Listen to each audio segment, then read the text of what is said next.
Akmal dekat mana tu? Main kat office. Lepas ni ada feeding lagi malam. Oh ada. Ayah. Nanti habis Okay, PKP Puan. saya nak join Okay, Puan. Dah InsyaAllah. live dah. Okey dah ya. Okey. Assalamualaikum dan juga selamat malam ya kepada pendengar-pendengar. So pada malam ni kita amat bertuah ya kerana kita dapat ya berkongsi ya pandangan tentang satu tajuk yang sangat-sangat menarik ya.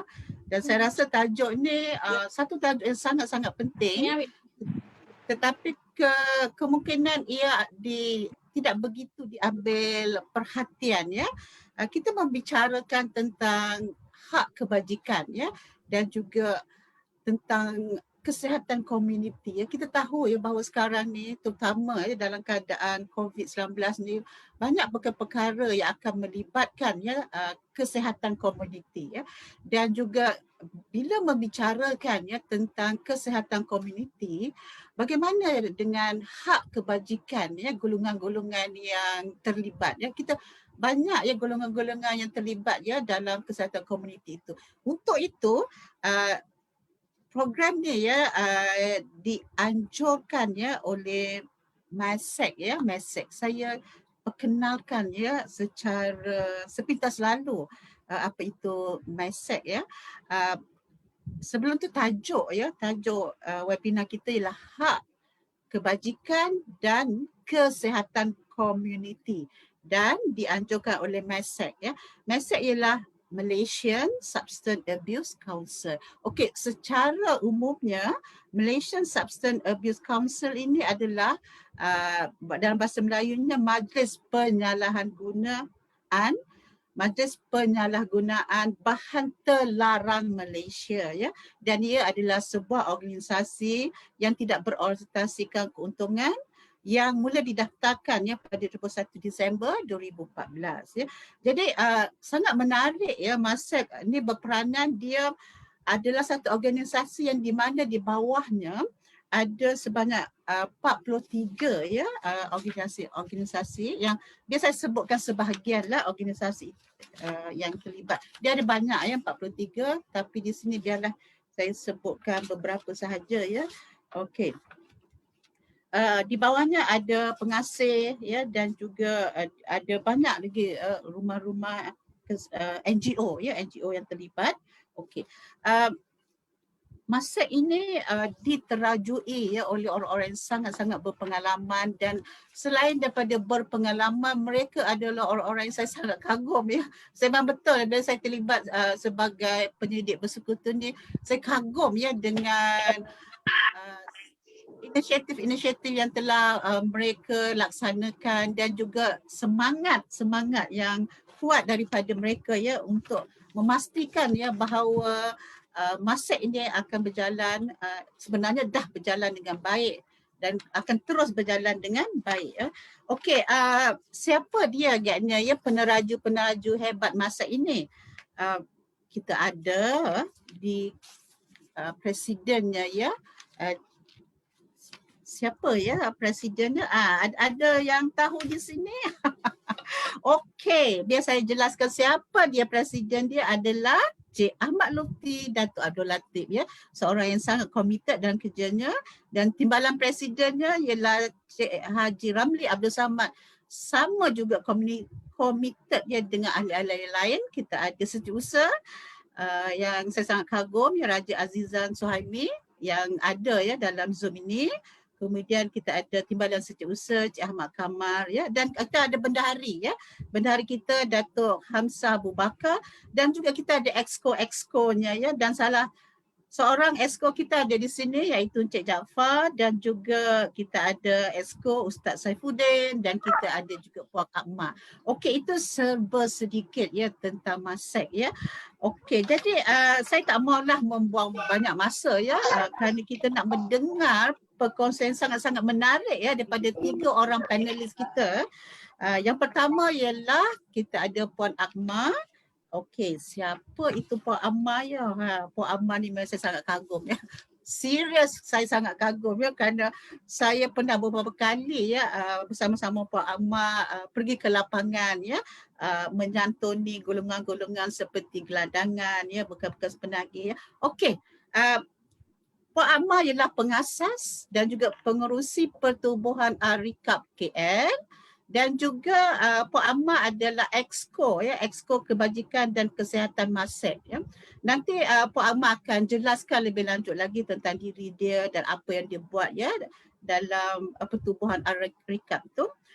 Kita juga ada Cik Jaafar Daud ya, Cik Jaafar Daud seorang yang sangat committed ya dalam memperjuangkan ya nasib-nasib bekas penagih semua ya, iaitu pengerusi Pengasih Selangor. Dan Cik Jaafar juga adalah Exco MASEP. Dan tak kurang hebatnya kita ada Dr. Nora Lina. Ya, Dr. Nora Lina adalah pengarah kanan Kebajikan Sosial dan Keluarga Universiti Melaya, dan Dr. Nora ini terlibat juga ya dengan Pertubuhan RIKAP KL ya.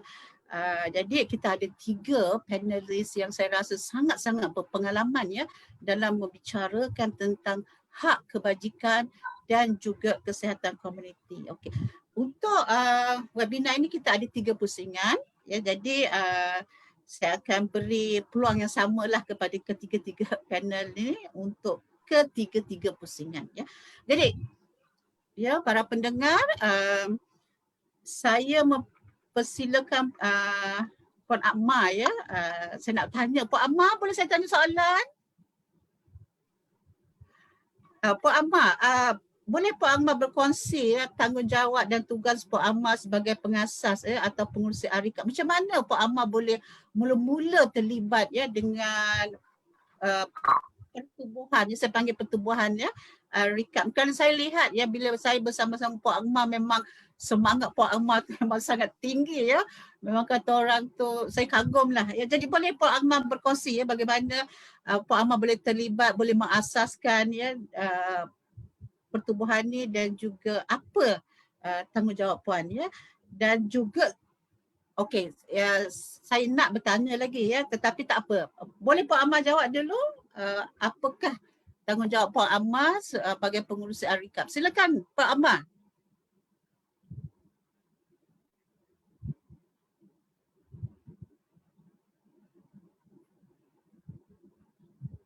Puan Amar ada di sini?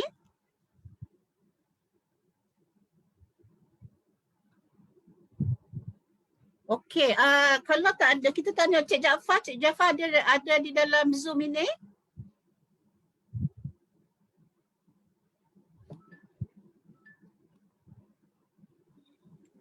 Hello. Ada Pak. Ya, okey. Okey, sila Puan Amar. Saya kehilangan awak sekejap. Tak apa, silakan. Okey, alhamdulillah rasanya. Terima kasih Datin. Sama-sama. Rasanya alhamdulillah dalam ni dah tahulah siapa Akmal boleh beritahu tadi.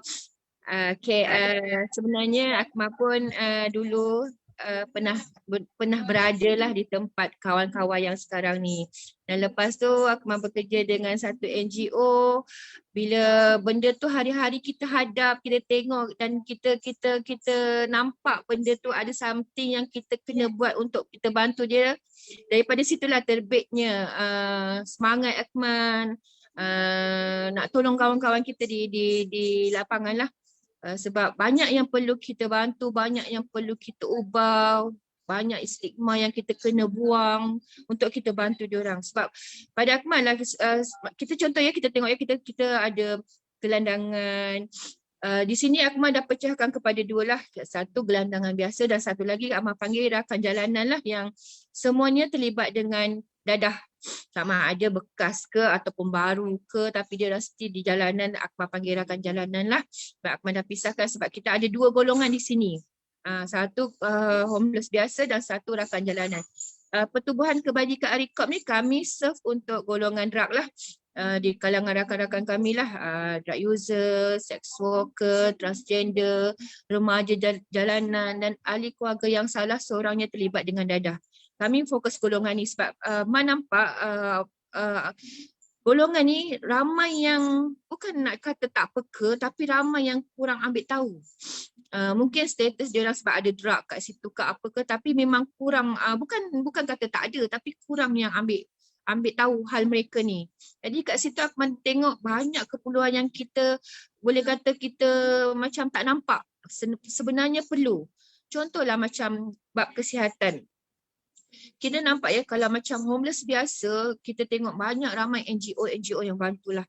Setiap bulan, tiap minggu diorang ada je yang diorang sediakan doktor lah untuk golongan ni. Tapi kenapa tidak pada golongan yang lagi satu ni? Kita faham, drug user ni kita kena faham habit dia. Diorang tak akan berkumpul ramai-ramai untuk bersama dengan gelandangan yang lagi satu ni. Jadi kita kena faham keadaan diorang yang diorang, kita kena datang kepada diorang. Untuk apa segi sekalipun, sama ada kita nak tolong makanan ke, bantuan kesihatan ke, whatever lah. Tapi kita tak boleh harap dia datang kepada kita. Jadi Akmal ambil inisiatif untuk Akmal yang bergerak mencari diorang, supaya kita boleh tahu lebih banyak lagi tentang masalah diorang, tentang kesihatan diorang, tentang kebajikan itu, tentang bantuan itu, bantuan ini, tentang hospital diorang, tentang ubat-ubatan diorang. Jadi lebih kita boleh dapat lebih detail, lebih close dengan diorang. Jadi tu kami daripada Pertubuhan Arika ambil inisiatif ni untuk bantu kawan-kawan kami dekat dengan diorang dan kita boleh tahu masalah. Akmal tak ada penempatan lah untuk diorang, untuk bantu diorang kata nak ni, tapi kami sediakan macam contoh kalau kata dia ingin nak buat rehab, jadi kami ceritakan mana-mana tempat yang diorang pergi, cerita tentang kebaikan rumah itu, rumah ini. Jadi bila tiba masa diorang nak buat rehab, dia akan cari kita orang dan kita akan pujuk dan kita pergi hantar. Contohnya baru ni Ima ada link dengan pusat dengkil, dan kami ada beberapa orang yang kami hantar secara sukarela lah, alhamdulillah. Jadi dengan kami turun bersama diorang, jadi dekat situ kami dapat banyak maklumat daripada cerita-cerita, daripada keadaan diorang, daripada masalah kesihatan diorang. Jadi lebih mudah kita nak tahu daripada kita mengharapkan diorang ni keluar jumpa kita. Rasanya memang taklah, susah benda tu nak jadi. Jadi kami ambil inisiatif untuk turun padang bersama mereka setiap hari, setiap masa, setiap ketika. Cuma malam je kami tak dapat bersama, tapi masa kami dihabiskan dengan diorang. Alhamdulillah, nampak benda tu walaupun tak katalah ada ke yang berjaya. Tak, itu bukan ni, tapi sekurang-kurangnya dapat tahu apa masalah, apa keadaan. Sebab kami persatuan kami, pertubuhan kami tak ada dana yang besar, memang tak ada. Memang kami harapkan memang dari pertolongan daripada kawan-kawan yang daripada Posma, dari apa semua, bila nak apa-apa je akan buat crowdfunding dekat Facebook, itu saja. Tapi alhamdulillah lah, kami dapat bantulah juga daripada pergi hospital ke, ubat-ubatan ke, alhamdulillah lah setakat ni, alhamdulillah. Terima kasih Pak Ahmad. Saya punya kamera tu macam malu-malu pula dia. Saya tak boleh nak tunjuk muka saya, tapi tak apa. Suara saya boleh didengari. Okey Ahmad, banyak yang telah Ahmad buat lakukan untuk bantu golongan yang sama ada bekas penagih ke atau penagih ini dan memang saya sangat hargailah apa yang dilakukan oleh Ahmad ni. Bagaimana Ahmad sebagai exco kebajikan MASEC ini apa yang boleh Ahmad bantu mereka dan bagaimana hubungannya MASEC dengan pertubuhan yang Ahmad ketuai ini? Silakan Ahmad. Kat sini nampak kita ada hubung kait lah dekat sini sebab golongan yang kita santuni pun dalam golongan yang sama. Jadi sebenarnya memang dengan MASEC ni baru, tapi nampak ada benda yang boleh belajar di sini daripada otak-otak kita yang ada, orang-orang hebat yang dekat MASEC ni ada. Jadi ambil sedikit ilmu diorang untuk bawa ke ground sebab Arika kami di ground saja. Jadi kami dapat banyak input daripada program-program yang MASEC buat, daripada brainstorming semua. Jadi belajar di situ untuk lebih kuat untuk santuni rakan-rakan di jalanan. MASEC ni satu pertubuhan yang kira macam melindungi PO-PO yang ada untuk kita bekerjasama kita berkongsi idea, kita bertukar-tukar pendapat untuk kita bagi hikmat balik kepada yang memerlukan. Bukan sekadar orang kata sebuah badan yang orang kata macam saja-saja je tak, tapi dia banyak input-input yang kita boleh, yang kami di ground ni, yang kami di bahagian yang di golongan ini untuk kami dapat satu macam contoh Ma boleh ceritakan apa masalah di ground kepada Mesek. Jadi dekat situ kita berbincang apa solution yang kita boleh buat. Jadi Mesek merupakan satu induk yang tempat kami bagi tahu apa masalah yang ada. Jadi di situ kita dapat satu-satu kata sepakat yang apa perlu kita buat. Itu yang Ma pun baru dalam mindset ni, tapi alhamdulillah sebenarnya tak berani pun berada di kalangan orang-orang hebat ni. Tapi sebabkan Ma nak belajar, Ma nak ada ilmu, nak cakap pun sebenarnya tak pandai Datin, tapi itulah Ma sahut cabaran. Ma sahut cabaran nak berada di kalangan orang-orang yang hebat ni dalam bidang kepulihan ni. Ma nak belajar dan Ma nak rasanya Ma dapat satu tempat yang Ma dapat luahkan apa masalah sebenarnya di ground, apa masalah sahabat kita yang nak buat kepulihan, apa yang kita boleh bantu, apa yang kita boleh buat. Jadi di situlah tempat kita kumpulkan segala masalah yang ada dan kita cari satu solutionnya. Puan Akmal, terima kasih ya bercerita tentang bagaimana ya hubungan antara Mesek dan juga dengan Pertubuhan Arikab ni ya, dan saya melihat bahawa memang terdapat sinergi yang sangat baik ya. Okay, saya nak minta maaf ya kepada penonton-penonton ya, muka saya tak boleh dipaparkan ya kerana ada masalah sedikit dengan video, tapi tak apa. Ianya bukan satu hal yang besar ya. Saya rasa yang paling pentingnya ialah panelis-panelis kita ya. Jadi setakat ni dulu, terima kasih Puan Amal. Kita akan tanya lagi soalan pada Puan Amal ya. Jangan risau sebab Puan Amal ni sangat banyak pengalamannya ya dalam menyantuni ya golongan-golongan yang kata orang the minority ya, yang terpinggir, tetapi memang patut kita santuni. Okey, kita pergi kepada panelis yang kedua yang juga mempunyai pengalaman yang sangat banyak ya dalam memberceritakan atau membincangkan tentang hak kebajikan ya dan juga tentang kesihatan komuniti ya. Kita nak persilakan Cik Jaafar ya. Dan siapa dia Cik Jaafar? Cik Jaafar ialah pengerusi Pengasih Selangor dan juga Exco Mesek ya. Cik Jaafar, boleh Cik Jaafar terangkan ya sebagai pengerusi Pengasih Selangor, apa dia tanggungjawab Cik Jaafar dan tugas ya, dan juga mungkin Cik Jaafar boleh terangkan ya bagaimana sebagai Exco Mesek, bagaimana hubung kait ya antara Pengasih Selangor dan juga Mesek. Dipersilakan Cik Jaafar.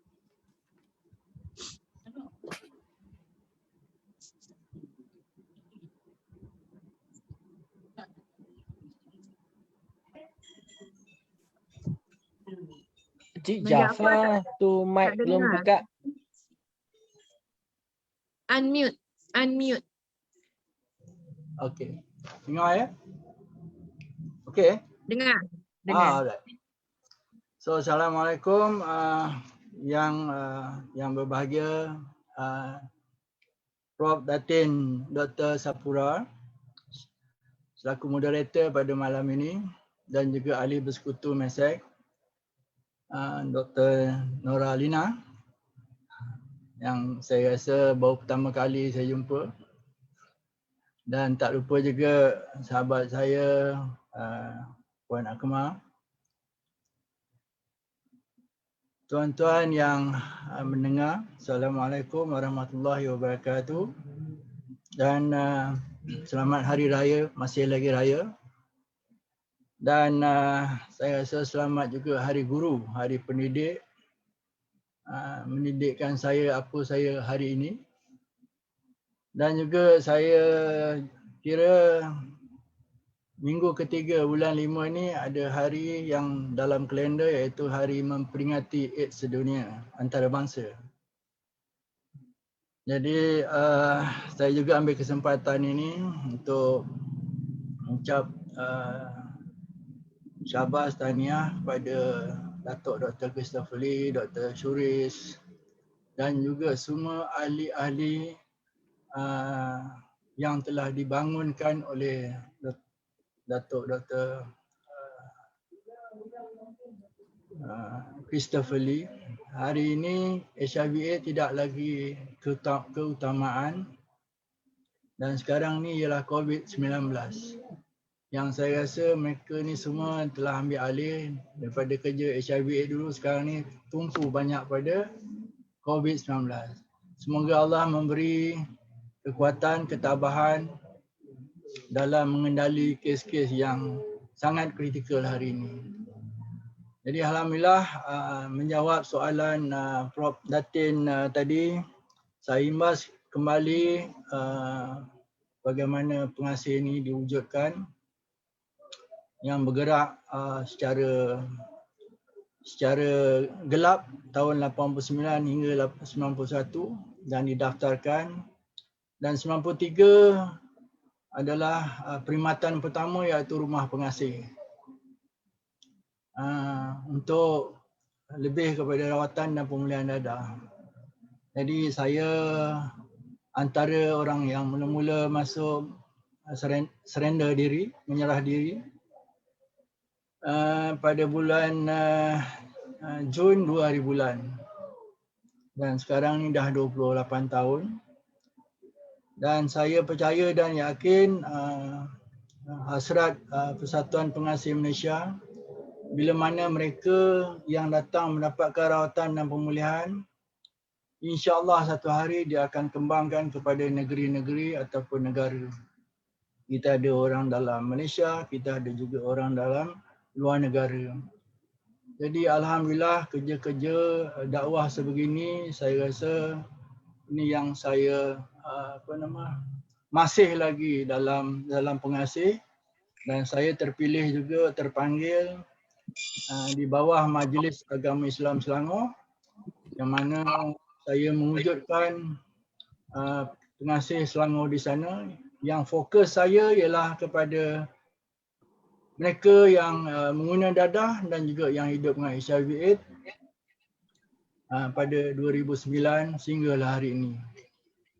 Tapi 4-5 tahun ke belakang ini HIV/AIDS sudah agak bagus, agak baik kerana ada rawatannya dan sebagainya. Dan kerja-kerja pencegahan untuk mengurangkan HIV/AIDS di kalangan harm reduction punya grup pun agak baik. Dan sekarang ini ialah isu mental health pula.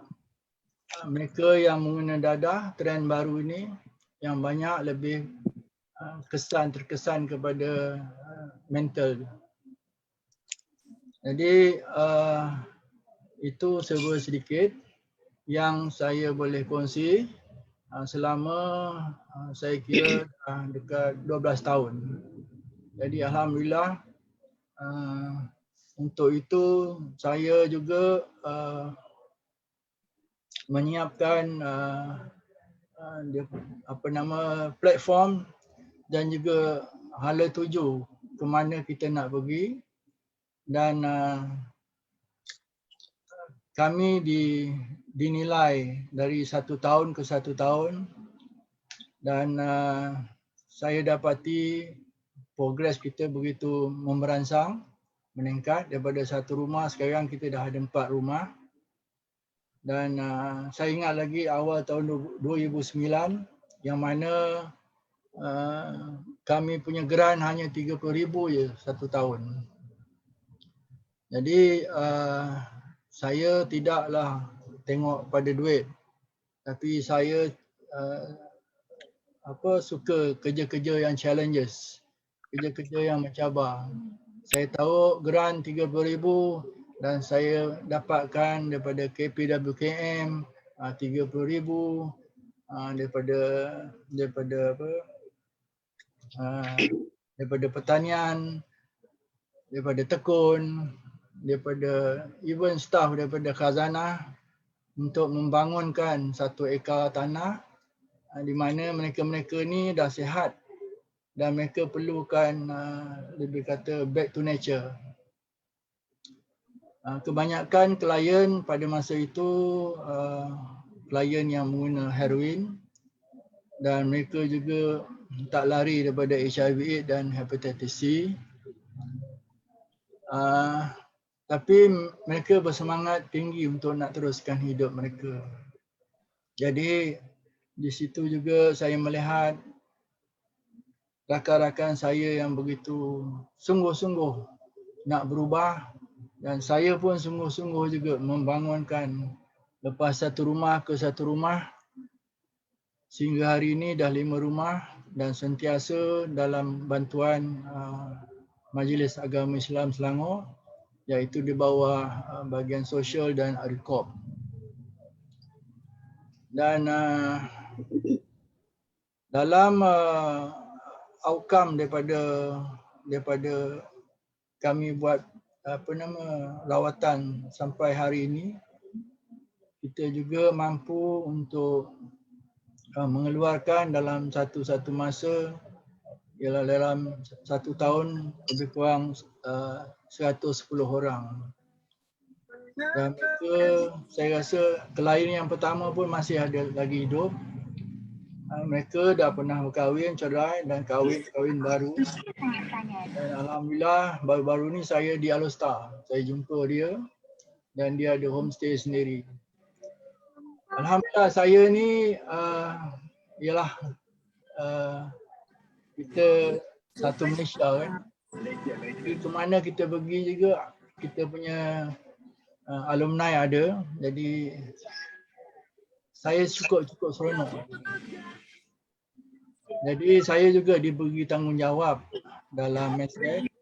Saya rasa EXCO kali ke-3 ini dalam portfolio yang sama juga daripada segi kebajikan, kesihatan dan juga lanjutan.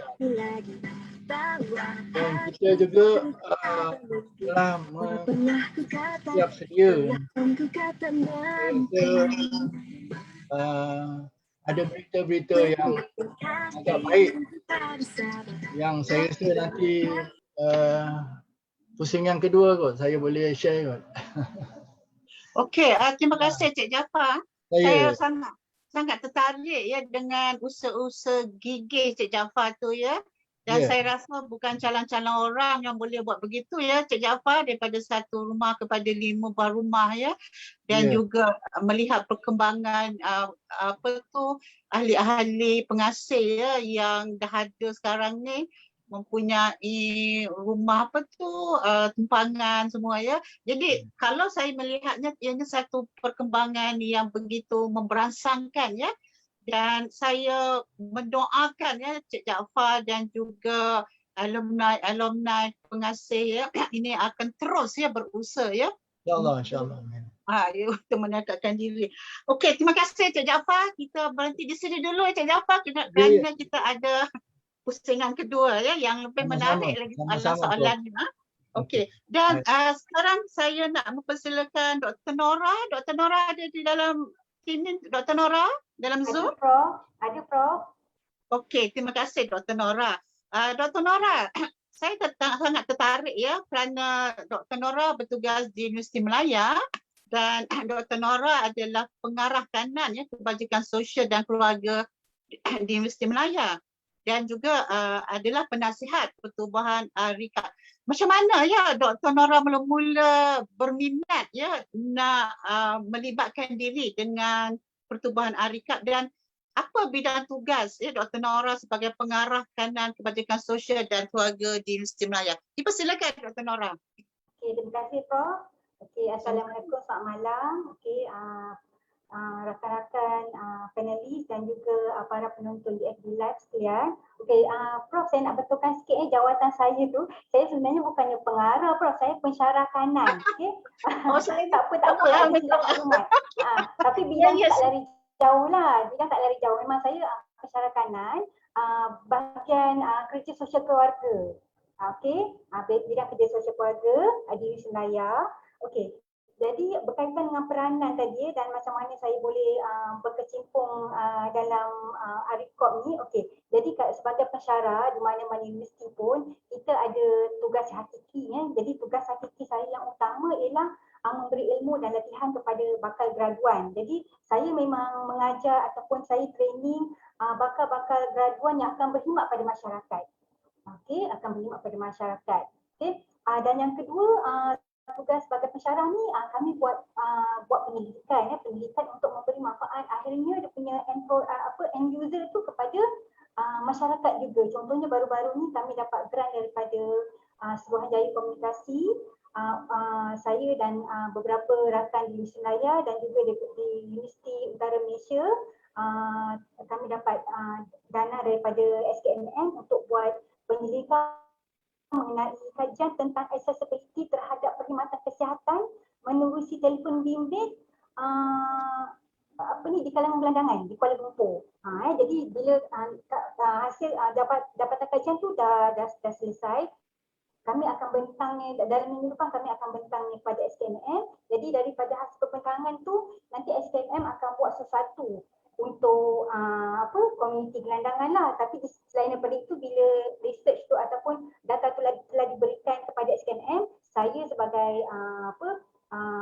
pensyarah dan juga kawan-kawan saya, kami juga akan ambil inisiatif daripada dapatan kajian tu akan ambil inisiatif untuk bantu memberi bantuan apa yang sepatutnya kepada komuniti tersebut. Okey, itu yang kedua. Yang ketiga, sebagai pensyarah juga sebenarnya kami mempunyai satu tanggungjawab sosial, iaitu untuk memberi sumbangan kepakaran kami kepada komuniti. Tak kisahlah komuniti mana-mana.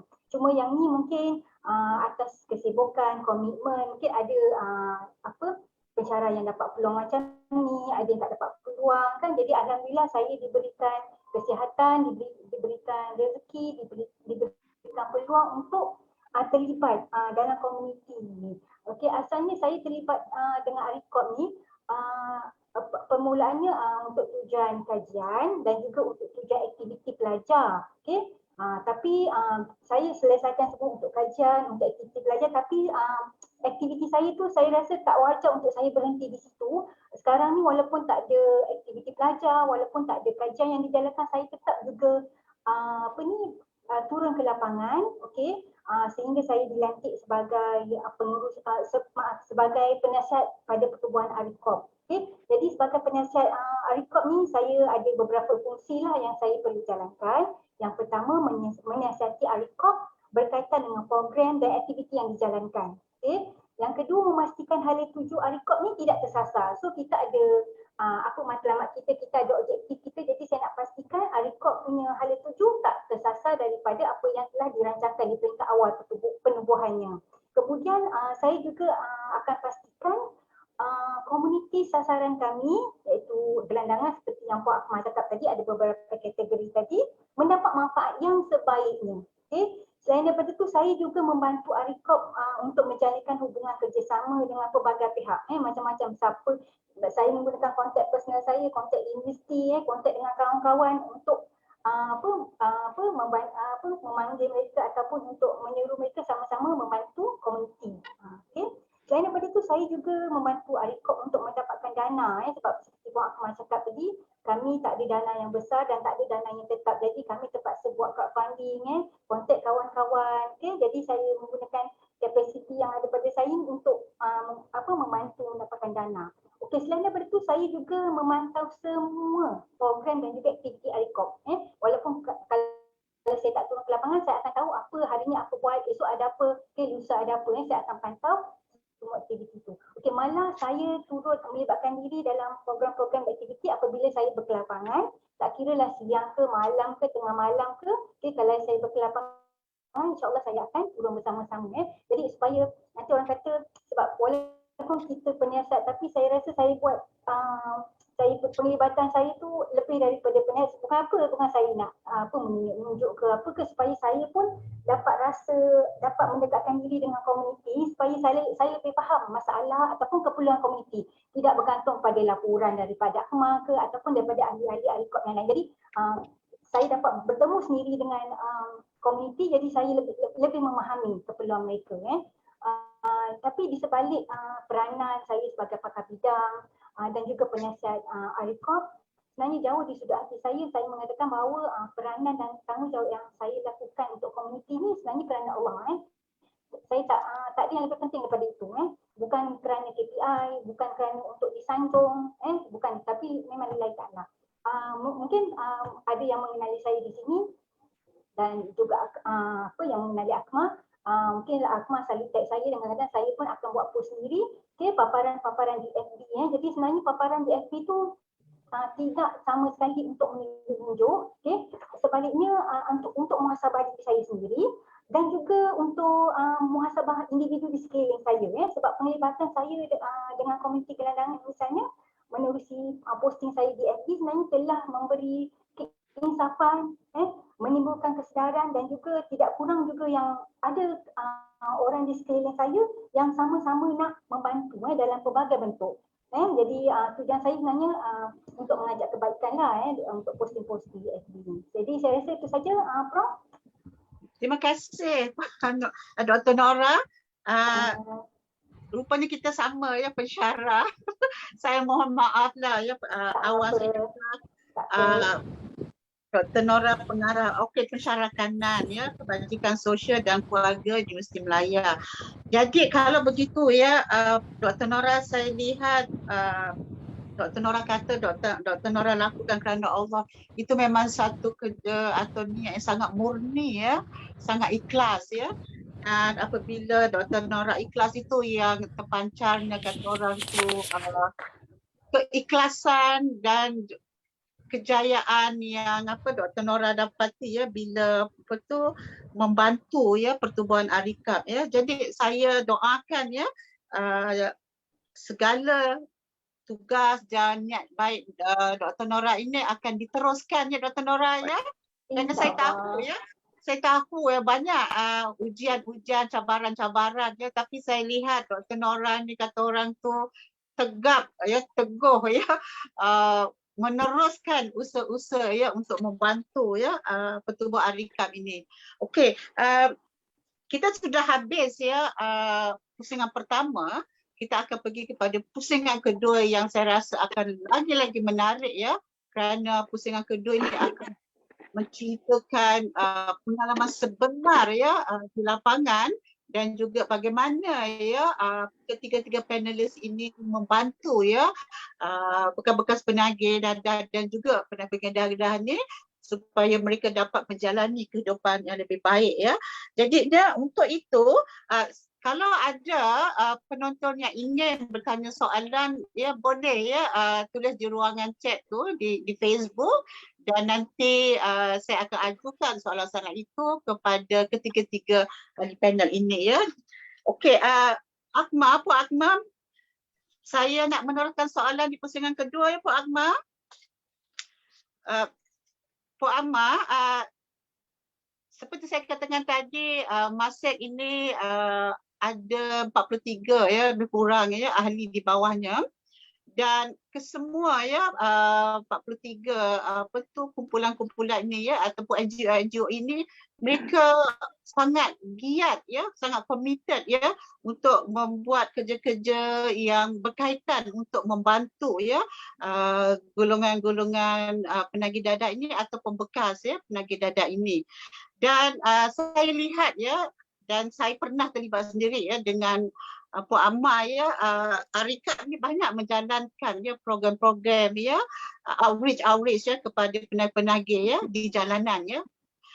Dan saya nak tanya Puan Amar ya, kalaulah ada klien ya yang memerlukan bantuan ARICAP ataupun memerlukan bantuan MASEC ya, bagaimana ya Puan Amar dia dapat menyalurkan ya klien ini kepada MASEC ataupun kalau tak pada MASEC pun kepada institusi atau organisasi yang terlibat dengan MASEC ya. Contohnya ialah USIM ya dan juga peserta-peserta lain. Bagaimana itu ya Puan Akmal?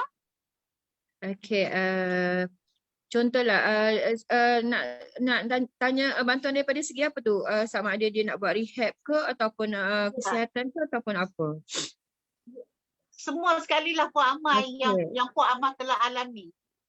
Okey, untuk yang mana kawan-kawan kita yang masih menagih, bila satu masa datang dia punya penat dan dia kata dia nak rehab, dia nak buat rehab, jadi mak akan tanya pendapat PO yang ada di situ, contoh Abang Jaafar, mak tanya Abang Raja, apa yang perlu mak buat, ataupun kalau mak nak hantar ke tempat diorang ni okey ke tak.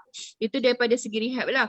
Kalau daripada segi kesihatan, selalunya mak akan direct kepada hospital lah.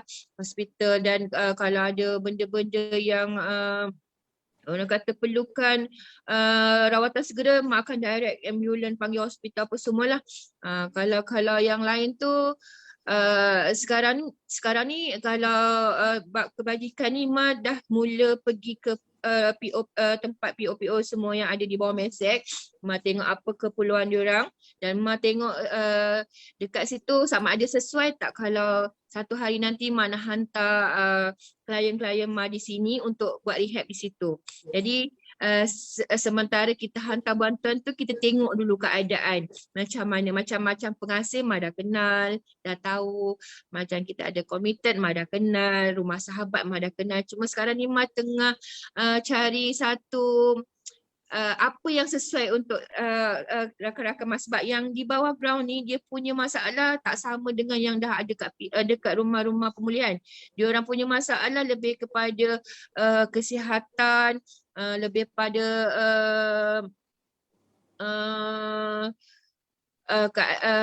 bantuan macam IC, lebih kepada bantuan yang bantuan-bantuan yang diorang sepatutnya dapat tapi tak dapat, kita cuba apply-kan, kita cuba buat, contohnya mohon IC ke apa.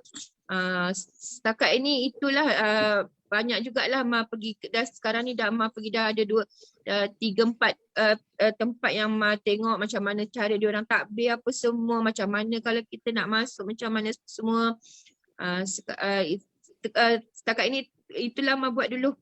Mak pergi ke PO lah, di samping kami hantar sedikit bantuan lah kepada mereka yang memerlukan, di mana PO ni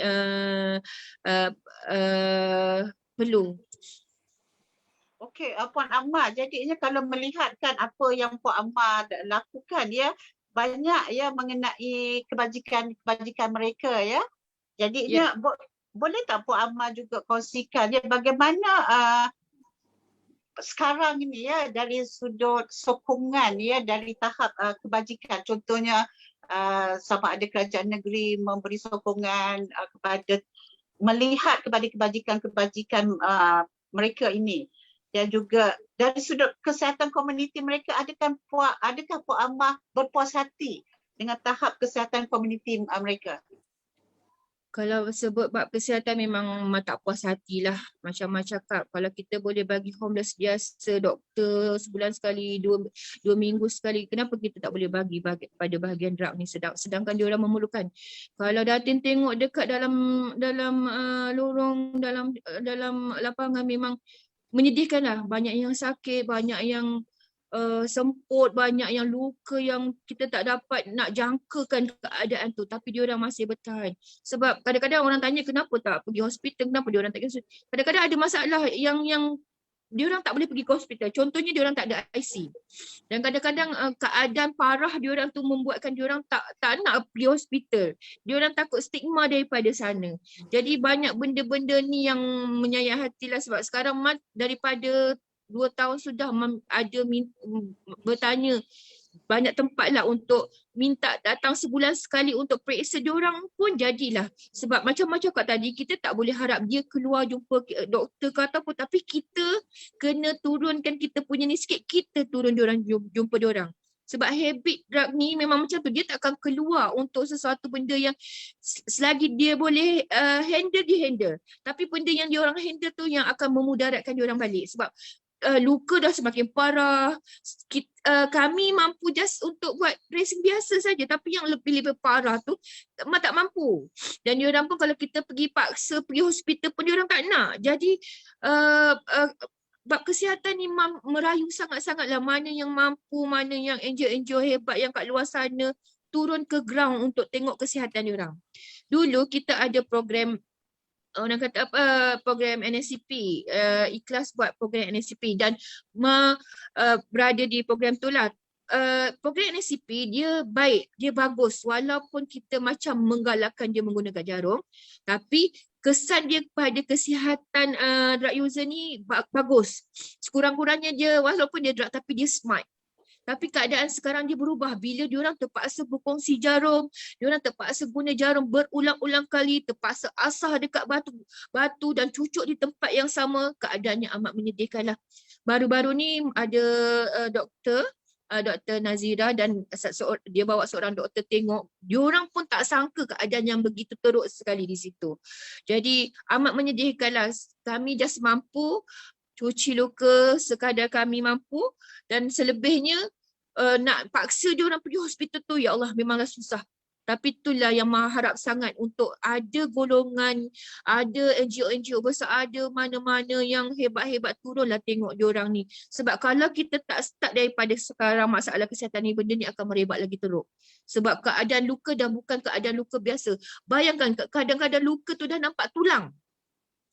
Diorang struggle hidup dengan keadaan yang nampak tulang tu sampai bertahan sampai isi dah naik sikit, tapi still lagi berkudil lah sebab diorang struggle. Diorang boleh bertahan sebab diorang hisap. Merasa kalau diorang tak hisap, diorang memang dah merasa dah arwah dah, tapi disebabkan struggle dengan hisap dada tu, jadi nak kata diorang tu jangan hisap pun tak boleh. Bukan kita kata kita nak menggalakkan membiarkan dia orang hisap dadah, tapi keadaan yang memaksa. Kadang-kadang kita tanya kenapalah buat ulang kali hisap nak ni, tapi kita tak tengok jalan cerita dia macam mana, keadaan dia macam mana. Semua ni pada Mama nampaklah bermula daripada okeylah tangkap tu biasalah masuk penjara, okey. Tapi bila dalam penjara, bila dah dipenjarakan, diorang ni pasang azam, pasang niat, kental ni nak berubah. Tapi bila melangkah je dah blur, dah tak tahu arah mana nak pergi. Jadi sudahnya mencari kawan-kawan yang masih mengenagi di coket. Sebab dia orang rasa ini golongan yang boleh bantu dia orang. Jadi bila benda ni tak berkesudahan dan keadaan semakin buruk di lapangan, di lorong, di ceruk-ceruk bangunan, amat menyedihkan lah, amat menyedihkan. Mak tak harap apa-apa, cuma Mak minta, Mak harap adalah pasukan medik ke apa ke, sebulan sekali pun jadilah pantau kesihatan diorang. Sebab sekarang ni HIV dah makin meningkat sebab diorang dah stok ubat. Mana diorang nak settlekan ubat diorang, time ubat diorang. Lepas tu nak pergi balik ke, kalau ubat dah habis nak pergi balik ke hospital macam mana? Diorang pun dah tak tahu apa date diorang, apa semua. Jadi benda-benda tu kita kena tengok, kita kena kawal. Kalau tidak benda ni akan lagi akan merasa sikit tahun lagi benda ni akan jadi lebih parah lah. Kalau kita tengok, Mak nak cerita pun Mak tak tahu nak menggambarkan keadaannya. Kami hari-hari dengan dia orang, busuk ke apa ke, kami dah lalui macam-macam. Kalau kita tak bantu, siapa nak bantu? Siapa kita nak harapkan? Jadi benda-benda ni Arika ambil tanggungjawab, tapi semampu kami lah sebab macam-macam kami tak ada dana. Kami ni ada niat untuk membuka satu penempatan yang kami boleh letak mana-mana yang sakit untuk kami jaga. Tapi terbatas sebab macam-macam Kak Mak tak ada apa-apa sumber, tak ada apa-apa yang membolehkan menggerakkan benda ni. Cita-cita memang ada tapi tak nampak. Cuma kami ada satu bangunan yang lama, kami bersihkan. Sebelum kami bersihkan pun diorang dah memang duduk bertahun di situ dengan sampah yang dah setinggi lutut. Kami bersihkan dan kami tempatkan ada warga tua kat situ. Niat kami mana yang sakit kami akan suruh ke sana untuk kami pantau diorang. Untuk kami just in case lah kalau kata ada yang mati, sekurang-kurangnya mati dengan kawan-kawan lah. Ada orang di sebelah dia lah. Tak tutup dengan paper tapi tutup dengan kain selimut. Itu yang merasa kita perlulah sebagai orang Islam, kita kena jagalah benda-benda tu. Kita tak nak lagi dengar Mak dah 7 tahun di lapangan, daripada Mak ikhlas, daripada Mak dah banyak dah mayat tengok mati di tepi jalan begitu saja. Jadi Mak dah tak sanggup. Jadi Mak harap dengan tempat singgah teduh ni, Mak boleh, mana yang sakit kami jumpa di lapangan dan kami akan suruh ke sana. Sekurang-kurangnya kalau ada apa-apa hal, kawan-kawan ada. Kawan-kawan ada tengok, kawan-kawan boleh panggil ambulans, kawan-kawan boleh, kalau kata mati pun kawan-kawan boleh panggil polis, apa semua senang nak urus. Jadi itulah memang bab kesihatan ni memang agak sedih sikit lah sebab kita tak nampak sebenarnya masalah di lapangan. Kita just nampak benda yang besar yang kita nampak ramai-ramai berkumpul ramai-ramai. Ini perlukan pemeriksaan kesihatan. Ini perlukan pemeriksaan kesihatan. Tapi dia tak nampak satu grup lagi, satu kumpulan lagi yang benar-benar memerlukan. Drug ni tengok kita kalau kita nak handle dia, kita kena faham habit dia dulu macam mana. Keadaan dia macam mana, habit dia. Contohlah macam Kak ya. Macam program Methadone. Kita kena kenal habit drug user ni macam mana. Contohlah, kita faham drug user ni dia daripada pagi sampai malam bekerja sampai subuh sampai ni. Lepas tu dapat tidur. Bila tidur, dia tak akan kena dengan time program Methadone tu. Contohlah program Methadone 8.30 sampai pukul 11. Pukul 11 tutup tapi 10.45 dah tak boleh masuk. Jadi diorang ni yang bangun lewat nak ambil meta dah tak boleh. Tak boleh. Jadi bila dah tak dapat meta, diorang gian. Jadi bila gian, diorang akan ambil dadah. So siapa yang kita nak salahkan, drug user ataupun peraturan? Kalau kita nak betul-betul program Methadone bukan kata memanglah kalau kita tahu kita nak total external betul tapi ikut kemampuan pada drug user itu sendiri. Kalau dia tak mampu nak total, kita kena sediakan meta. Tapi bila kita nak sediakan meta, kita kena tahu habit dia macam mana dia bangun tidur. Kita tak tahu, kita pun tahu dia dalam keadaan isak dadah. Kita tak boleh harap dia ikut peraturan sebab dia tak normal. Jadi kita boleh usaha sikitlah, kita lewatkan masanya sampai petang ke, kita buat lebih banyak tempat ke supaya diorang senang pergi.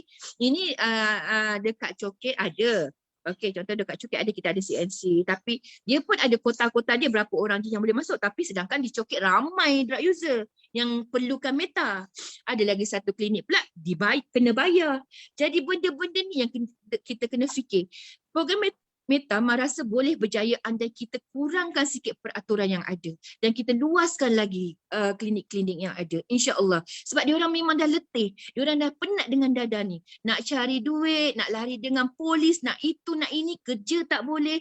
Jadi nampak program ni walaupun kita ada yang kata total external meta tak bagus, tapi nampak di situ program meta ni boleh, tapi kita kena kurangkan peraturan dia sikit, lewatkan masa.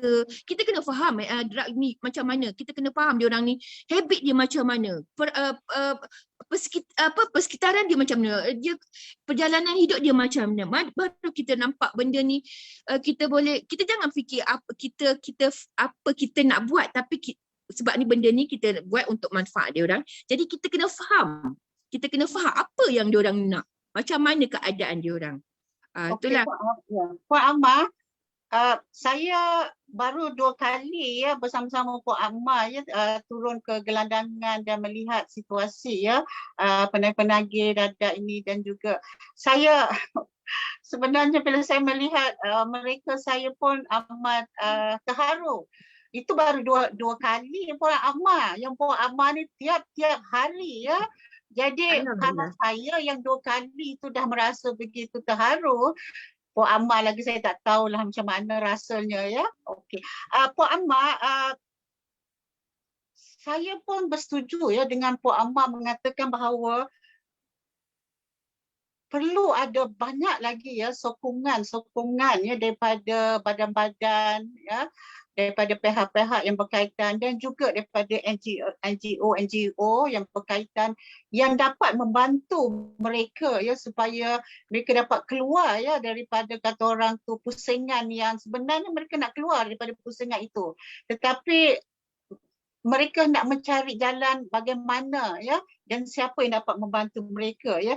Dan saya pun sangat setuju ya bila Puan Amar kata kita perlu memahami dia punya life cycle dia ya, dia punya habit itu, supaya bila bantuan datang ia akan datang pada waktu yang tepat ya, dan pada bila dan di mana ya, dan apa ya, supaya sebenarnya bantuan itu mungkin ada, tetapi bantuan itu datang daripada dalam keadaan yang tidak bersesuaian pada situasi mereka ya. Jadi saya juga merayu ya kepada badan yang berkaitan untuk membantu ya golongan-golongan penagih ini supaya mereka dapat ya menjalani kehidupan yang lebih baik daripada sekarang ya. Kerana kita jangan mengatakan bahawa ianya tidak akan berlaku pada diri kita atau pada keluarga kita, kerana kemungkinan ia akan berlaku kepada ahli keluarga kita ataupun saudara kita atau sesiapa yang berkaitan dengan kita itu memang ada ya. Jadi kita tak bolehlah kata orang itu bersifat mementingkan diri sendiri saja ya. Kerana saya tahu ya di luar sana ramai orang yang mempunyai kepakaran ya, yang mempunyai kata orang tu bantuan-bantuan yang boleh disalurkan ya pada golongan-golongan ini. Okey, kepada penonton-penonton, webinar kita hari ini adalah bertajuk ya, Hak Kebajikan dan Kesihatan Komuniti Anjuran MASEC ya. MASEC ialah Malaysian Substance Abuse Council. Dia adalah satu badan ya yang memayungi ya 43 ya persatuan di bawahnya, termasuklah rumah-rumah perlindungan ya. Banyak rumah-rumah perlindungan itu. Kalau nak tahu lebih boleh ya melayari ya laman web MASEC ya. Puan Amma, saya mengharapkan Puan Amma tidak putus semangat ya dan terus berjuang ya. Dan saya memang yakin ya Puan Amma mempunyai potensi untuk membantu mereka ya. Semangat Puan Amma tu memang saya sangat kagum ya. Okey, saya nak pergi kepada panelis kedua. Bagi mereka yang ingin bertanya soalannya, kerana tajuk ini saya rasa semakin menarik ya, semakin menarik. Bila mendengar ya, pengalaman Puan Amma tu, saya pun naik kata orang tu seram sejuk, dan saya pun rasa kenapalah tak ramai orang nak bantu mereka ya. Kenapa orang tak ramai yang nak memahami situasi mereka. Okey, saya nak pergi kepada Cik Jaafar ya, Cik Jaafar. Saya, Prof. Okey, Cik Jaafar. Saya yakin juga Cik Jaafar pun mempunyai banyak pengalaman ya mengenai apa yang dialami ya oleh bekas penagih atau penagih ya, terutama sekali dari segi menjaga hak kebajikan mereka dan juga dari segi kesihatan komuniti. Jadi boleh Cik Jaafar terangkan ya sebagai pengurusi Pengasas Selangor apa aktiviti yang telah dijalankan dan adakah terdapatnya bantuan-bantuan dari pihak-pihak yang berkaitan ya untuk membantu menjaga hak kebajikan ya, terutama dalam negeri Selangor lah, sebab Cik Jaafar ni pengurusi Pengasas Selangor. Dipersilakan Cik Jaafar. Terima kasih Prof. Selamat datang Tuan Presiden Cik Lutfi. Jadi menjawab soalan itu, sebenarnya Prof, saya ni anak hospital. Anak hospital? Anak hospital.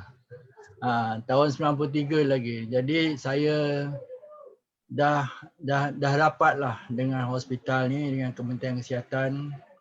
Jadi saya tak kekok lagi lah untuk bersama-sama Kementerian Kesihatan dalam membantu sahabat-sahabat saya lah, terutama mereka yang nagih, yang hidup dengan HIV/AIDS, yang terlantar dekat hospital. Dan saya dah buat usaha ni saya rasa sejak tahun 95 lagi. Dan 2009 saya berpindah di Selangor.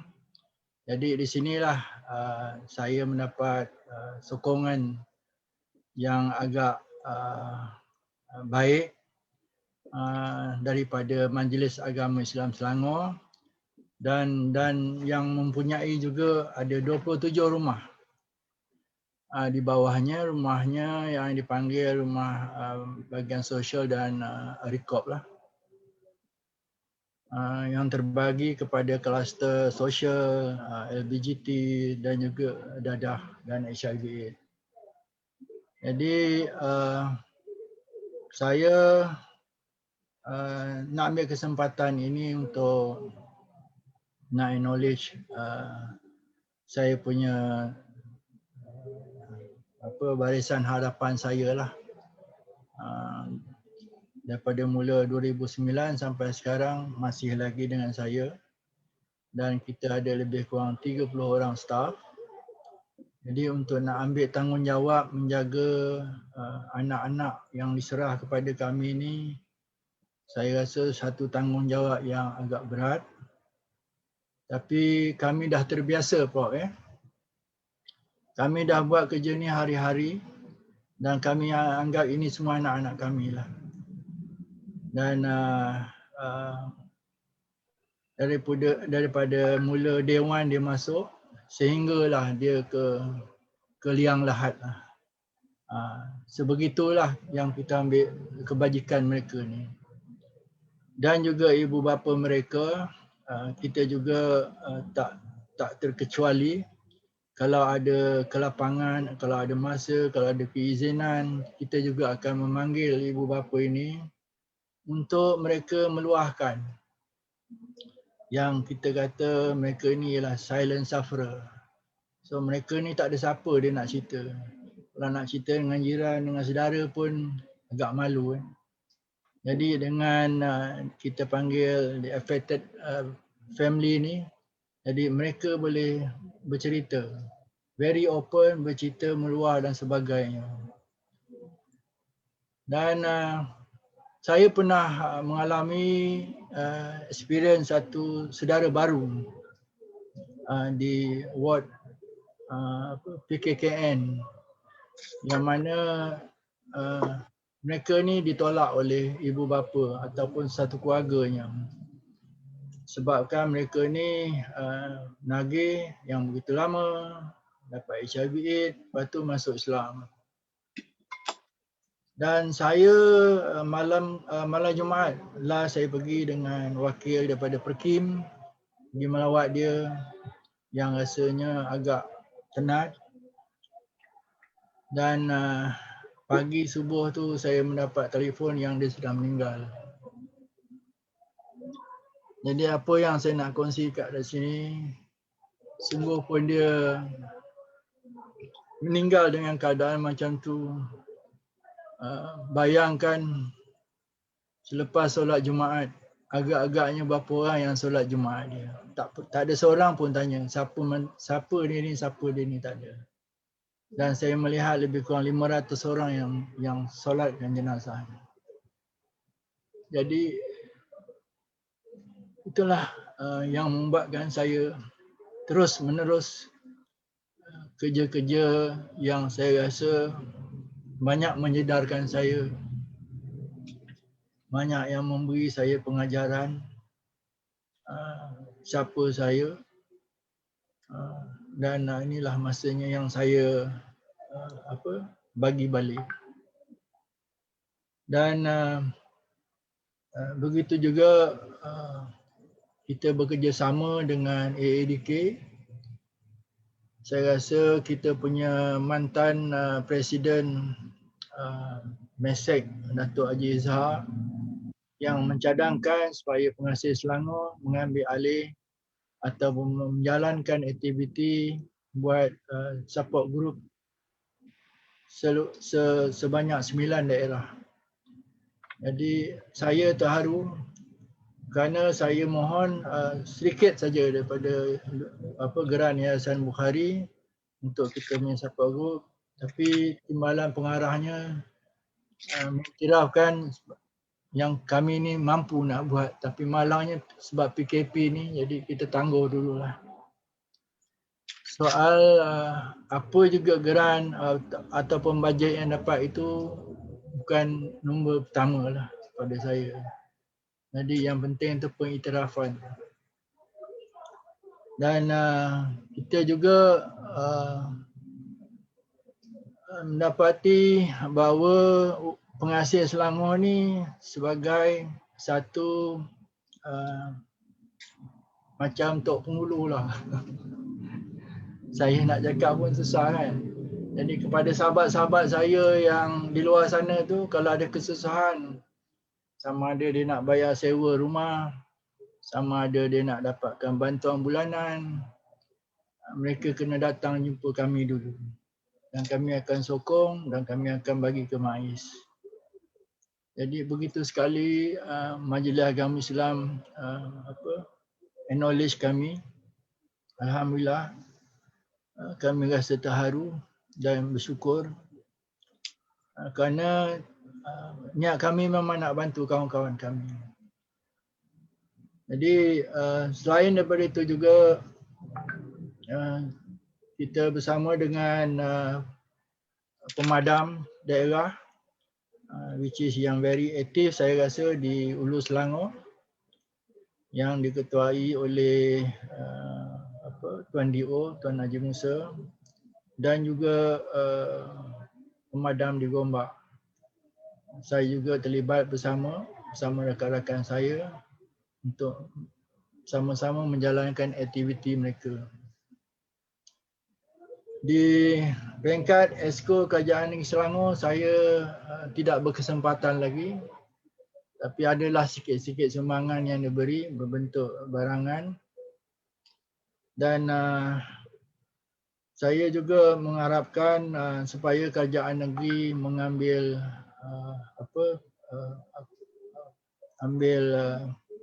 kami sebagai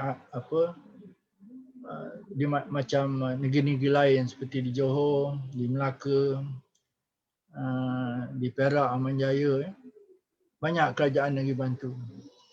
Kerana saya rasa tempat saya tu dah tak berapa selesa lagi dah. Takkan kita nak sewa banglo sampai 10 biji. Jadi tak praktikal lah. Jadi cadangan kami tu ialah untuk mencari sebidang tanah dan insya-Allah kita akan buat fundraising untuk buat komplek impian kami.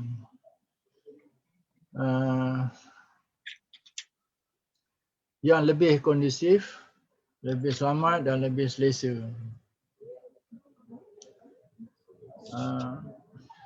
Jadi bagaimana MESEC dapat membantu? Saya rasa suara kita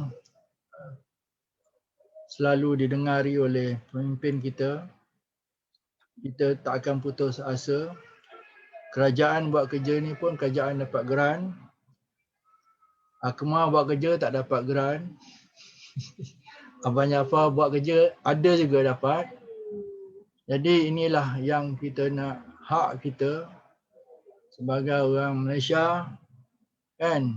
Seperti kerajaan ada 30 pusat hari ini dan kita juga nak bersama-sama dengan kerajaan, nak bantu kerajaan.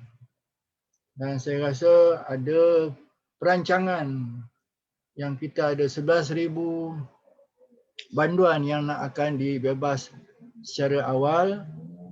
Mungkin bersyarat dan kita nak buat persediaan untuk membantu mereka ni supaya tidak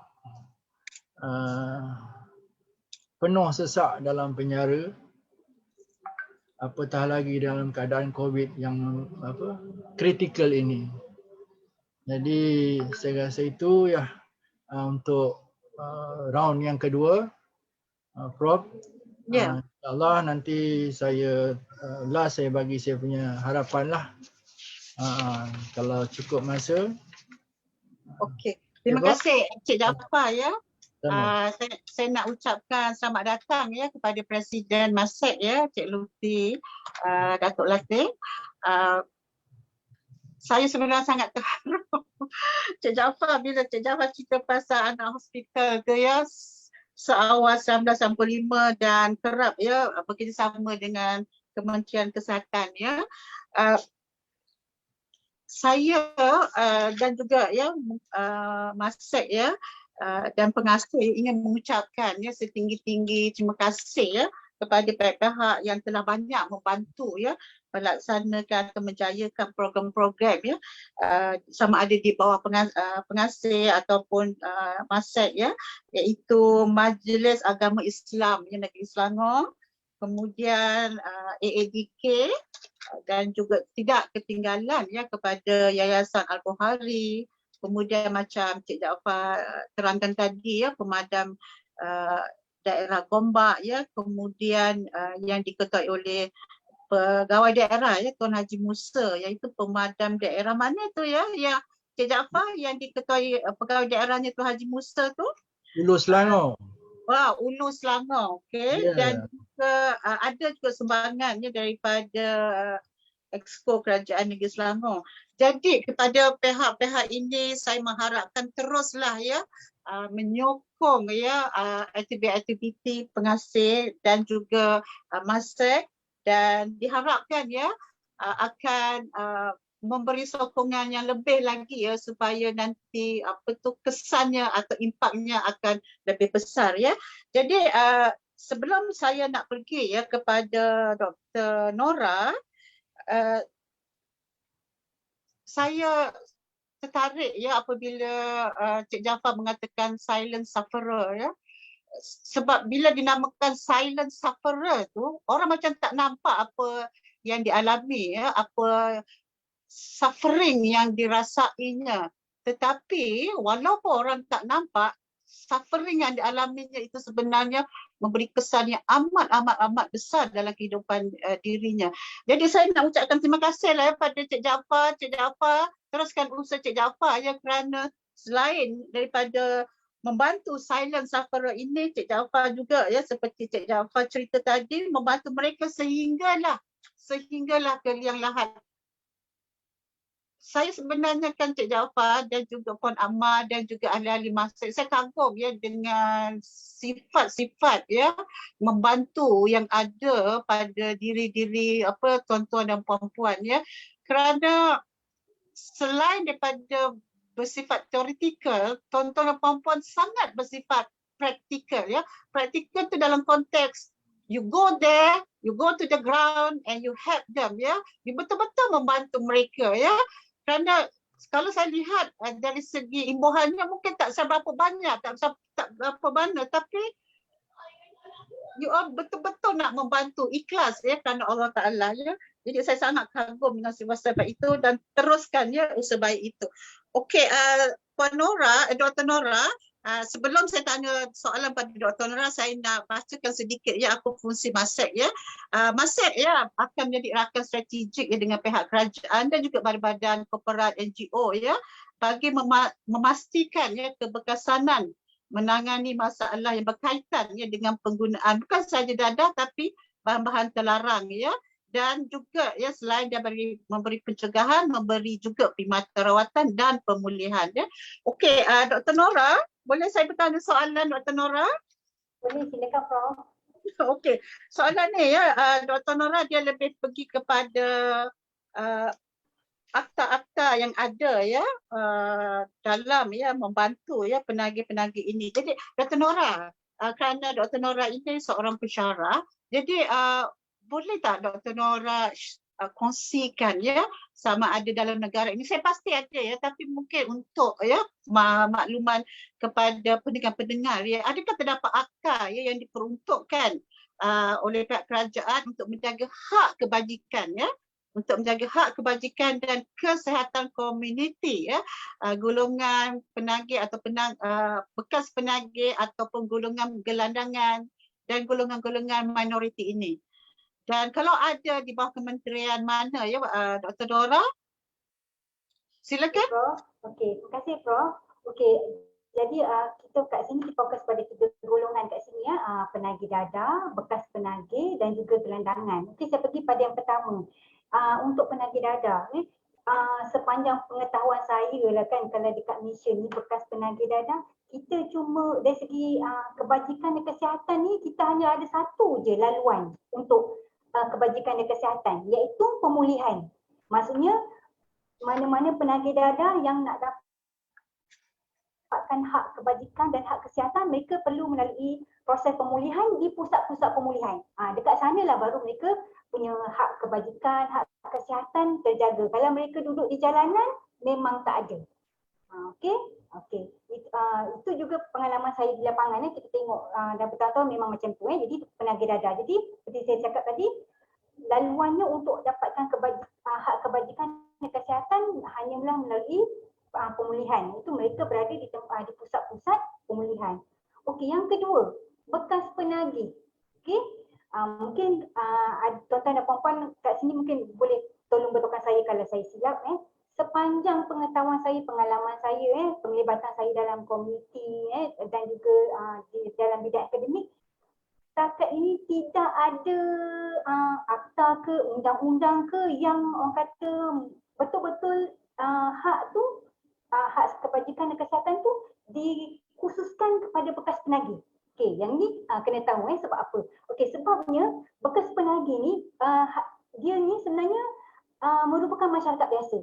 Dia masyarakat biasa. Dia tak ada kelompok yang hanya apa ni orang kata pengelompokan, oh dia ni bekas penagih, itu hanyalah stigma masyarakat. Tapi dari segi perundangan sebenarnya tak ada diskriminasi dia ni bekas penagih ataupun dia ni orang biasa. Bekas, bila dah jadi bekas penagih, dah keluar daripada pusat, dia dah jadi orang biasa dah jadi masyarakat biasa. Sebenarnya tak ada diskriminasi. Kalau yang buat diskriminasi, yang ada stigma buat labeling tu, sebenarnya mereka ni adalah orang-orang yang orang kata silap lah. Sebenarnya bekas penagih ni semua adalah orang biasa yang perlu dilayan seperti biasa. Mereka juga boleh dapat hak-hak kebajikan, hak kesihatan, nak pergi klinik, nak dapatkan bantuan jika memerlukan, semua sama rata. Okey, itu yang kedua. Okey, yang ketiga, gelandangan.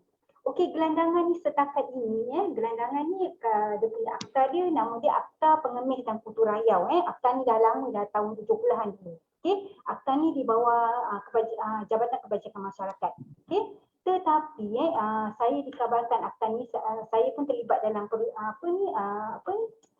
perbincangan. Akta ini kabarnya akan ditinda sebabnya akta pengemis dan putu rayau itu sebenarnya dah tak sesuai dah dengan situasi gelandangan yang ada di Malaysia sekarang ini. Ada tak sesuai. Jadi akta tu akan ditinda. Jadi itu berkaitan dengan gelandangan. Sebab kalau kita tengok dia adalah berkaitan dengan pengemis dan putu rayau. Jadi mereka ni biasanya JKM akan tangkap mereka, bukan tangkap lah, mereka akan ambil mereka dan hantar ke pusat-pusat yang telah ditetapkan oleh Jabatan Kebajikan Masyarakat. Di seluruh Malaysia ada beberapa pusat untuk membantu mereka membetulkan jati diri, memberikan kemahiran-kemahiran tertentu dalam tempoh tertentu. Lepas tu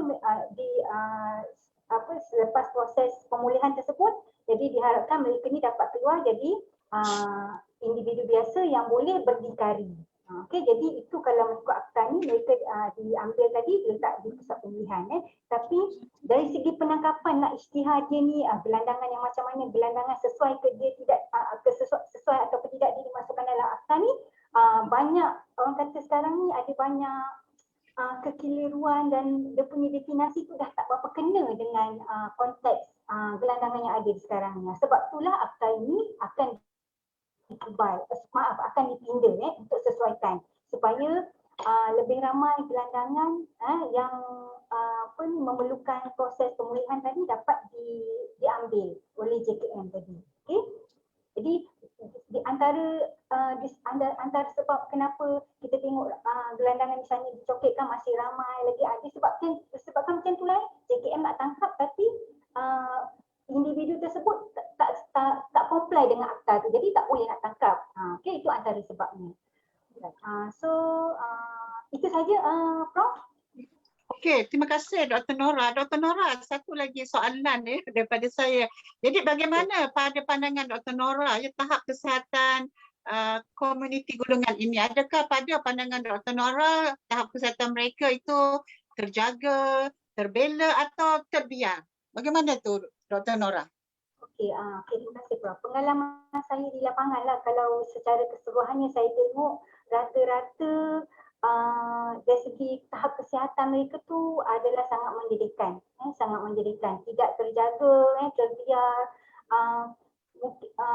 Kalau ada jugalah, ada segelintir lah mereka boleh dapatkan rawatan di hospital, di klinik kerajaan. Kalau yang ada duit sikit tu mereka akan pergi ke klinik swasta. Itu tapi sebahagian kecil saja. Sebahagian besarnya memang tak mampu.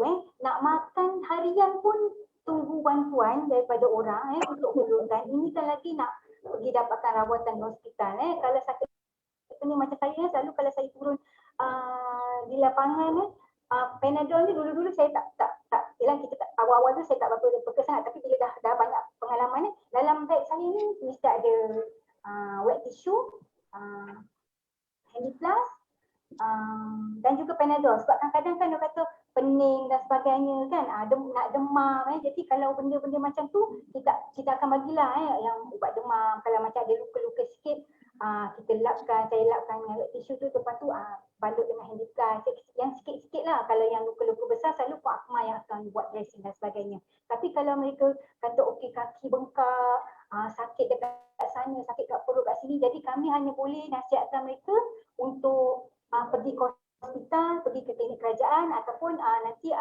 kami cuba akan bantu mereka untuk bawakan pergi ke sana. Itu je usaha kami. Tapi kalau mereka ni macam tak nak mereka tak mahu pergi, so kita tak boleh nak paksa mereka kan. Jadi apa yang kami boleh buat adalah pujuk mereka, bagi tahu dia nanti kalau dia nanti melarat dan macam mana, kami cuba pujuk lah untuk supaya mereka pergi dapatkan rawatan. Tapi itulah seperti Pak Ahmad juga cakap tadi, banyak sebenarnya halangan-halangan untuk mereka dapatkan rawatan seperti tak ada IC, tak ada duit untuk dapatkan rawatan, kenaikan kadang-kadang macam kaki sakit, susah nak bergerak jauh dan sebagainya. Jadi perlu ada orang kata individu-individu di sekeliling ataupun NGO yang bantu mereka. Jadi sebagai orang kata penghubung lah pada mereka ini. Okey, Pak? Okey, terima kasih Dr. Nora. Jadi sama seperti apa yang Puan Amar katakan bahawa dari segi tahap kesihatan komuniti itu masih lagi rendah Jadi oleh itu mungkin kita mengharapkanlah banyak lagi sokongan-sokongan yang dapat diberikan kepada golongan penagih ini agar tahap kesihatan mereka itu akan terjaga Okey, kita sebenarnya dah pergi nak masuk ke nak masuk ke pusingan ketiga, tapi sebelum tu apa yang Dr. Nora katakan tadi ialah dari segi laluan tu tidak banyak kalau untuk penagih hanya pemulihan saja, manakala kalau dari segi bekal penagih itu kerana dia dikategorikan dalam masyarakat biasa, maka samalah apa yang didapati dengan masyarakat biasa itu. Dan dari segi akta itu, akta gelandangan itu akan diubah kerana dia nak melihat kepada lebih mengkhusus siapa itu golongan gelandangan yang mana. Okey, kita hanya ada lagi dalam 10 minit dan untuk pusingan ketiga nampaknya makin menarik perbincangan ini kerana tentu sekali dia menarik kerana apa yang dikongsikan oleh panel-panel kita yang daripada semuanya yang benar-benar telah mengalami peristiwa-peristiwa dengan bekas penagih atau gelandangan. Maksudnya ketiga-tiga panel ini pergi sendiri melihat sendiri berurusan sendiri dengan mereka. Sebab tu apa yang mereka kongsikan itu adalah sangat-sangat menarik dan sangat-sangat benar itu sampai betul-betul berlaku. Okey, untuk pusingan ketiga saya nak bertanyalah kepada ketiga-tiga panel. Pertamanya kepada Puan Akmal Puan Akmal. Ya, saya. Tadi Puan Amar telah berkongsi tentang apa yang dialami oleh Puan Amar apabila menyantuni mereka dan apa yang dihadapi oleh mereka. Jadi Puan Amar, apa harapan Puan Amar dalam memastikan bahawa hak kebajikan dan juga kesihatan komuniti golongan ini dapat dipertingkatkan. Kita nak memperjuangkan hak mereka dan juga kita nak memastikan kesihatan komuniti mereka itu terjaga. Silakan Pak Amar. Okay, thank you Datin. Di sinilah mengharap Mesek memainkan peranan membantu kami menyatakan hasrat kami kepada mana-mana yang sepatutnya bertanggungjawab ke atas perkara-perkara macam ni, menyampaikan hasrat kami, menyampaikan keadaan kami, apa yang kami perlukan untuk kita jaga kebajikan, kesihatan klien-klien di jalanan lah. Besar harapan pada Mesek supaya dapat sampaikan hasrat kami untuk membantu rakan-rakan kita yang nak jalan kepulihan tapi ada benda-benda terbatas di sini dan mengharap sangat-sangat pihak Mesek dengar rintihan kami dan sampaikan kepada mana-mana yang berwajib yang sepatutnya bertanggungjawab lah. Itu harapan InsyaAllah. Terima Terima kasih. kasih. Adakah itu sepatah dua kata kepada Masek atau ada lagi nak diperkatakan kepada Masek? Setakat ni itulah mengharap-harap sangat sebab kami yang di lapangan, kami yang buat kerja-kerja ni, kami yang tengok hari-hari, berharap sangat suara kami ni sampai ke pihak atasan lah. Sebab kami faham kami siapa. Dengan melalui Mesek ni kami rasa insya-Allah suara kami akan sampai di sana. Okey, terima kasih ya. Puan Amar, kita sama-sama doakan ya agar Masek dapat membantu ya, dan saya yakin ya memang antara peranan Masek ialah nak membantu ya ahli-ahlinya ya supaya dapat menjalankan aktiviti-aktiviti dengan lebih baik ya. Kerana itulah antara tujuan ya Masek ditubuhkan. Okey, dipersilakan Cik Jaafar, apa harapan Cik Jaafar ya dalam memastikan hak kebajikan dan juga kesihatan komuniti golongan penagih ini terjaga dan dapat dipertingkatkan. Dan apa sepatah dua kata Cik Jaafar kepada Masek? Ya Prof, Datin, terima kasih. Saya setuju sangat dengan Dr. Noralina. Selamat saya tengok Tuan Haji Razlan ada sama-sama, Tuan Haji Ramli. Jadi kita ada 43 NGO di bawah kita. Macam mana kita nak suarakan selain daripada komuniti itu sendiri bangun dan buat perubahan. Kerana kerajaan dah belanja ratus-ratus juta, kita ada puluh-puluh pusat. Tapi kalau pusat kita tutup, kita pun tak guna juga. Tak dapat nak bantu. Jadi NGO ni semuanya yang kecil-kecil, mereka pun kena buat dua kerja. Satu nak cari duit, satu nak buat kerja. Jadi harapan saya yang keduanya mohon daripada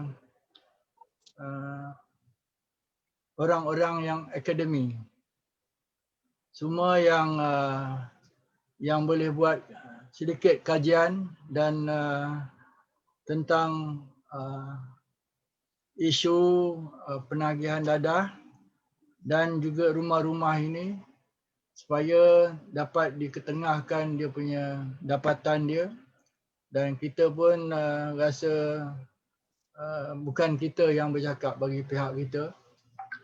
Kerana kalau cakap bagi pihak kita, kita kata kita punya program bagus saja. Jadi saya mengharapkan mungkin praktikal punya student yang Prof ataupun Dr. Noralina boleh bantu Mesek pergi ke rumah-rumah ni, buat kajian, tunjuk pada kerajaan, inilah dia punya finding dia. Jadi saya percaya dan yakin kalau kerajaan tak pandang juga, jadi kerajaan ni tak nampaklah mata dia lah. Jadi kita ni buat kerja bertahun-tahun macam ni juga. Jadi macam tu lah. Jadi kita nak cerita pun, komuniti pun sama juga, tak nak bangun dan bangkit. Sedangkan kita pun kat tempat mereka dulu. Kenapa kita boleh bangkit hari ni? Kenapa mereka masih terus menerus macam tu? Itu persoalan dia lah. Jadi saya harap dengan adanya webinar malam ni, semua kita ambil fikir daripada kerajaan, baik pemimpin maupun siapa juga yang terlibat untuk membantu anak bangsa kita. InsyaAllah. Terima kasih, Prof. Terima kasih Cik Jaafar ya. Saya melihat keikhlasan ya di situ ya Cik Jaafar ya, dan kita sama-sama mengharapkan ya bahawa semua pihak ya dapat membantu ya komuniti yang terlibat ya untuk dapat menjalani kehidupan yang lebih baik. Dan bukan sahaja semua pihak yang patut membantu komuniti itu sendiri yang patut membantu dirinya, supaya bila komuniti itu dapat membantu diri mereka, maka pihak-pihak lain dapat membantu komuniti itu. Jadi kata orang tu, hubungan itu kena saling berkait ya antara satu sama lain. Kita tak boleh mengharapkan satu pihak saja. Kita kena ada juga pihak yang kedua ya, maksudnya kalaulah itu dapat dilakukan maka saya rasa usaha ya untuk menjaga hak kebajikan dan juga kesihatan komuniti akan dapat dilaksanakan. Okey, terima kasih Cik Jaafar. Dan seterusnya Dr. Nora, apa harapannya Dr. Nora ya dalam memastikan hak kebajikan dan kesihatan komuniti ini dapat dipertingkatkan, dan apa sepatah dua kata Dr. Nora kepada MASEC? Silakan. Okey, terima kasih Prof. Okey, tadi Cik Jaafar dah sentuh tentang apa ni, peranan kerajaan. Okey, di pihak saya pula, harapan saya, okey, kita pun memang apa-apa pun memang kerajaan tu yang paling utama lah, kita perlukan memohon bantuan. Tapi apa ni, kita tak boleh terlalu bergantung pada kerajaan lah dalam hal ni, lebih-lebih lagi dalam keadaan sekarang ni apabila negara sedang berperang dengan COVID-19, seperti tadi Cik Jaafar pun ada cakap awal-awal ni, sekarang ni semua perkara semua dia punya fokus dia dah COVID lah kan. Jadi yang komuniti-komuniti terpinggir yang lain ni dah kurang mendapat perhatian. Jadi oleh itu saya menyuruh pada semua penonton webinar ini di FBLAS agar sama-sama mengambil tanggungjawab sosial, sama-sama mengambil tanggungjawab sosial untuk memelihara dan juga meningkatkan aspek kebajikan dan juga kesihatan komuniti ini. Okey, sebenarnya itulah juga yang saya bagi pihak saya sendiri dan bagi pihak ARICOP lakukan sekarang ini. Okey, sebenarnya kita kan sebagai NGO, sebab saya tahu kat sini ramai wakil NGO, kita sebagai ahli-ahli NGO patutnya terlebih dahulu menunjukkan contoh lah. Jadi bila mudah-mudahan contoh yang kita tunjukkan tu dapat menjadi ikutan oleh orang lain. Okey, jadi itu seperti saya nak tegaskan tadi tentang harapan tu, setiap orang kalau boleh jalankan tanggungjawab sosial masing-masing. Kalau kita tak dapat tolong 10 orang, 20 orang, kita dapat tolong seorang pun jadilah. Macam tu Tolong tu ada banyak aspek tak semestinya dengan duit. Mungkin boleh bagi sokongan sosial, boleh bagi sokongan emosi, dan macam-macam lagi itu bentuk sokongan yang kita boleh beri kepada golongan ini. Dan harapan saya kepada MASEC, supaya MASEC dapat kekal untuk menjalankan tanggungjawab sosial MASEC, sebab MASEC ni besar ada 43 tadi NGO di bawahnya, sangat besar, supaya mereka dapat teruskan tanggungjawab sosialnya khususnya kepada penagih dadah dan juga bekas penagih demi kebajikan dan juga kesihatan golongan ini. Okey, sekian Prof. Terima kasih Dr. Nora. Terima kasih ya. Jadi ya para penonton, kita ada tanggungjawab sosial kita ya. Masing-masing perlu menjalankan peranan ya. Walaupun kata tak besar, tapi kalaupun kecil, tetap ia satu sumbangan, tetap ia satu tanggungjawab sosial ya. Jadi tanggungjawab sosial kita ini bukan saja dalam kita memberi duit ya ataupun sumbang keuangan, tetapi macam Dr. Nora dan juga ya macam Akmal dan juga macam Cik Jaafar kata bahawa tanggungjawab yang perlu kita laksanakan itu boleh datang daripada pelbagai cara ya. Dia boleh datang dari pelbagai, contohnya kita memberikan sokongan emosi ya. Contohnya kita menunjukkan rasa kasih sayang kita ya pada komuniti itu. Dan contohnya kalau kita memberikan motivasi, itu juga adalah tanggungjawab sosial. Jadi kalau setiap orang yang memainkan peranan tanggungjawab sosial masing-masing, kalau satu orang, kalau kita ada di Malaysia ini berapa juta, maka banyak jutalah tanggungjawab sosial yang dapat diberikan kepada komuniti itu. Dan juga seperti yang diperkatakan oleh Cik Jaafar tadi, memohon supaya ahli akademik ya, ahli akademik dapat membantu ya dalam ya menjalankan pendidikan yang hasilnya itu, dapatannya itu boleh dikemukakan ya kepada pihak-pihak yang berkaitan supaya mereka lebih yakin ya, mereka lebih yakin apabila melihat dapatan-dapatan ini, mereka lebih yakin dan mereka dapat ya menyalurkan bantuan-bantuan yang sewajarnya. Okey, seterusnya ini juga adalah harapan ketika kita panel kepada MASEC ya, untuk MASEC terus berusaha dalam menjalankan peranan MASEC. Memang selama ini memang MASEC saya lihat memang sangat committed ya dalam membantu ya golongan komuniti ini, tetapi bukan tetapilah, diharapkan ya MASEC akan terus menerus ya committed ya dalam memperjuangkan ya nasib komuniti. Saya nak mungkin akhiri ya webinar ini ya dengan sekali lagi ya saya secara umum ya menjelaskan apa peranan ya MASEC ini ya. MASEC ini adalah satu pertubuhan ya atau dinamakan sebagai Malaysian Substance Abuse Council atau Majlis Penyalahan Gunaan Bahan Terlarang Malaysia, dan dia tidak berorientasikan keuntungan ya. Oleh itu apa kerja atau aktiviti yang dijalankan adalah dengan niat untuk membantu ya. It's a helping profession ya. Dan sekali lagi saya nak menjelaskan bahawa MASEC ini di bawahnya ada 43 ya NGO di bawahnya termasuklah rumah-rumah pemulihan, dan MASEC ini adalah satu rakan strategik ya dengan pelbagai pihak ya, termasuk kerajaan, badan korporat, organisasi antarabangsa dan juga tempatan ya, bagi memastikan bahawa masalah yang berkaitan dengan penggunaan bahan-bahan terlarang ini akan dapat ditangani dengan baik ya dari pelbagai aspek, termasuklah pencegahan, rawatan, pemulihan ya. Jadi kalau itu berilah sokongan ya kepada MASEC ya, supaya apabila anda semua memberi sokongan kepada MASEC, maka MASEC dapat menjalankan tanggungjawab dan peranannya untuk membantu ahli-ahli di bawahnya dan juga untuk membantu semua sekali yang berada di Malaysia ini. Okey, jadi saya nak mohon maaf sekiranya ada apa-apa kesilapan daripada pihak saya. Kalau ada kesilapan ia tidak disengajakan ya. Dan saya mohon maaf jika saya ada menyakitkan hati mana-mana pihak ya, kerana kadang-kadang bila kita membincangkan perkara-perkara begini mungkin ada pihak-pihak yang akan tersentuh hati. Kalau ada saya mohon maaf dan ia tidak sengaja. Jadi saya rasa kalau ada pun soalan-soalan di Facebook, bolehlah mungkin emailkan kepada urus setia MASEC ya. Kalau adakah urus setia, kalau ada mungkin boleh kita ajukan 1-2 kepada ahli panel.